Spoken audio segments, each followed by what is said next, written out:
Assalamualaikum warahmatullahi wabarakatuh. Perkenalkan, nama saya Hoyatun Nisa, mahasiswa aktif dari program studi Sejarah Peradaban Islam, Fakultas Usuluddin Adab dan Humaniora, Universitas Islam Negeri Kyai Haji Ahmad Siddiq Jember dengan NIM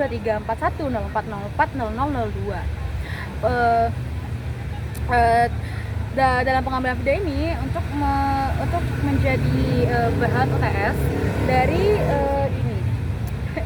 Astagfirullahaladzim. Niat saya membuat video ini untuk menjadi tugas TS dari mata kuliah Sejarah Demokrasi. Nah, saya mendapatkan topik untuk membuat video ini yaitu demokrasi saat masa reformasi. Baik, reformasi merupakan sebutan dari zaman setelah runtuhnya Orde Baru. Orde Baru sendiri merupakan reformasi adalah sebuah tonggak sejarah penting dalam perjalanan demokrasi yang ada di Indonesia. Reformasi adalah sebuah tonggak sejarah penting dalam perjalanan demokrasi di Indonesia. Setelah runtuhnya rezim Orde Baru, yakni setelah lengsernya pemerintahan Soeharto yang telah menjabat selama 3 dekade, yang runtuh pada bulan Mei 1998, akhirnya reformasi disebut.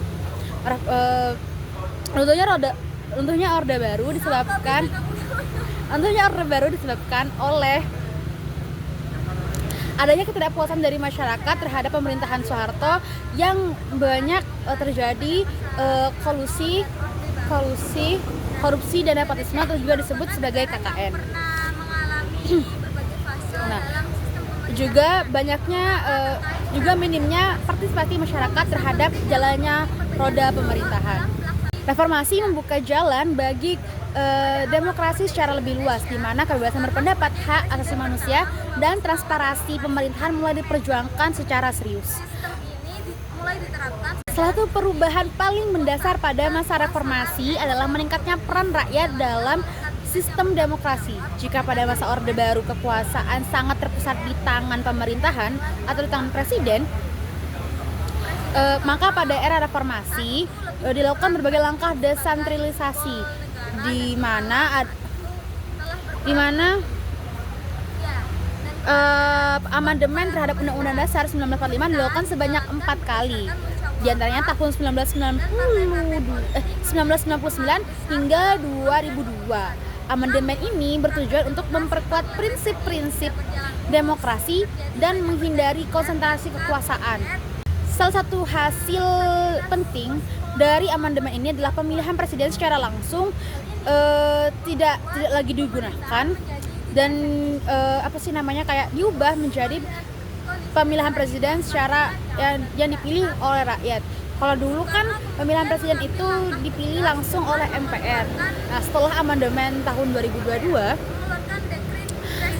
pemilihan presiden itu dilakukan oleh rakyat atau ada pemilihan umum. Pemilu menjadi salah satu pilar utama demokrasi di masa reformasi. Sejak tahun 1999, Indonesia telah melaksanakan pemilu yang lebih jujur, adil, dan terbuka. Partai politik tidak lagi dibatasi seperti di Orde Baru.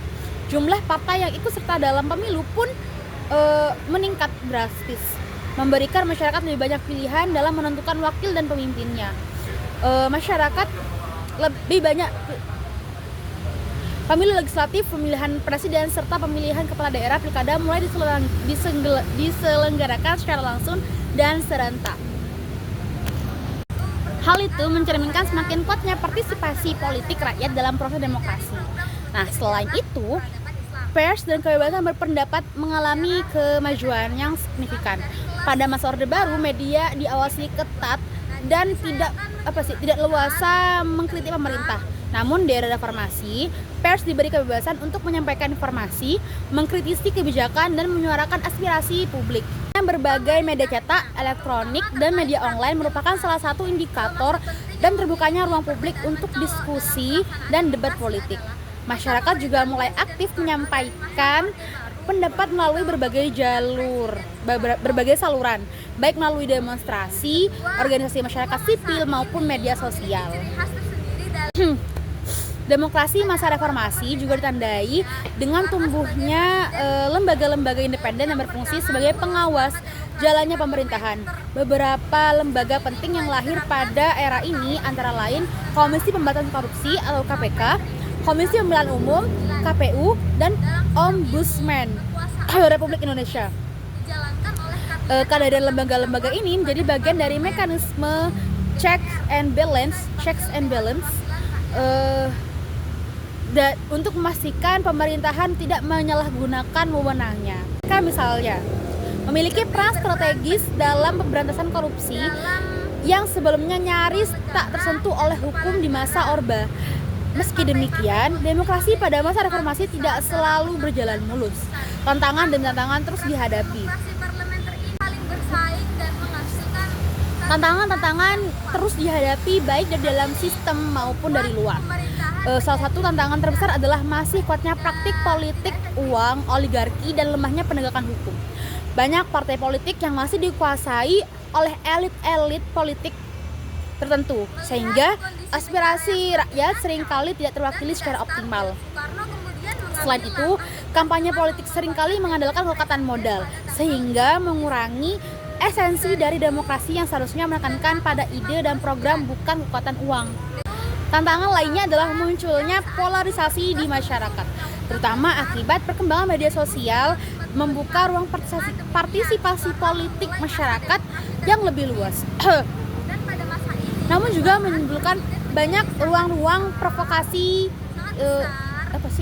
yang jelek lah gitu, yang dapat mengganggu persatuan bangsa. Dalam beberapa tahun terakhir, polarisasi politik berbasis identitas juga semakin tajam, terutama saat pemilu dan pilkada.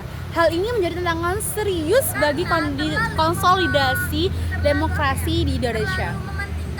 Selain itu, tantangan reformasi demokrasi juga terlihat dalam hubungan antara pemerintah pusat dan daerah.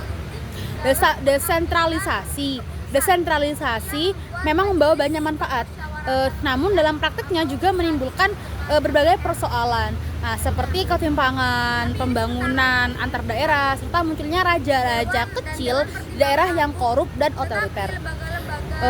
Maka dari itu, pengawasan dan penguatan kapasitas pemerintah daerah menjadi agenda penting dalam menjaga kualitas demokrasi. Meski banyak tantangan era reformasi tetap memberikan harapan besar bagi masa depan demokrasi di Indonesia. Rakyat Indonesia telah menunjukkan kemauan kuat untuk mempertahankan demokrasi melalui partisipasi aktif dalam pemilu, gerakan masyarakat sipil, dan kontrol terhadap pemerintah. Perkembangan demokrasi ini juga mendapat dukungan dari berbagai kalangan, termasuk akademisi, mahasiswa, jurnalis, aktivis yang terus mengawal jalannya reformasi. Secara keseluruhan, demokrasi pada masa reformasi merupakan perjalanan panjang dan kompleks yang diwarnai oleh kemajuan serta tantangan. Demokrasi bukanlah sistem yang sempurna, namun memberikan ruang bagi rakyat untuk turut serta dalam proses pemerintahan. Melalui reformasi, Indonesia telah membuktikan bahwa transisi dari rezim otoriter menuju demokrasi bisa dilakukan secara damai dan konstitusional. Tantangan yang ada harus terus diatasi melalui penguatan institusi, pendidikan politik, dan komitmen bersama untuk menjadikan demokrasi sebagai sarana mewujudkan keadilan, kesejahteraan, dan kebebasan bagi seluruh rakyat Indonesia. Saya, Hertonesa, menyampaikan terima kasih terhadap partisipasi kalian untuk melihat video saya walaupun banyak kurangnya. Sekian dari saya, wassalamualaikum warahmatullahi wabarakatuh.